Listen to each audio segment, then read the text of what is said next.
দেখতেছেন রোবটের মতন, ঠিক এটার ভিতরেই কিন্তু এই রোবট আকৃতি সেম এই আকৃতি প্লাস্টিক দিয়ে তৈরি করছে। হ্যাঁ, আর এখানে কিছু উপদেশমূলক কথা লেখা আছে। এই দানব জন্মাবে না, প্লাস্টিক রিসাইকেল করতে হবে সবার।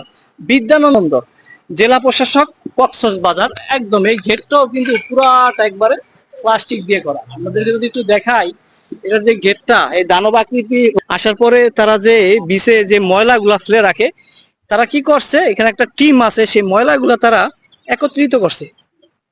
একত্রিত করে এতটা পরিমাণে এখানে ময়লা যে আস্তর, আপনাদেরকে একটু দেখাবো। এখানে দেখেন যে কি পরিমাণে ময়লার আস্তর। এই ময়লার আস্তর দিয়ে তারা তিনটা রোবট আকৃতির দানব, একদম পুরো দানব আকৃতির কিছু রোবট তৈরি করছে তারা, শুধু খালি এই ময়লাগুলো দিয়ে। এখানে সব ধরনের ময়লা আছে, বোতল থেকে প্লাস্টিক, মানে আসবাবপত্র। এই সমুদ্রে তো অসংখ্য মানুষ আসে প্রতিদিন, দেখেন হাজার হাজার কিন্তু পর্যটক, একদম পুরো হাজার হাজার পর্যটক। এরা যে পরিমাণে ময়লাগুলা ফেলে সমুদ্রের বিভিন্ন জায়গায়, সেই ময়লাগুলা তারা সংগ্রহ করে এই রোবটগুলা তৈরি করছে এখানে, একদম ময়লার রোবট। আর এই উদ্যোগটা খুবই ভালো, কারণ সমুদ্রটা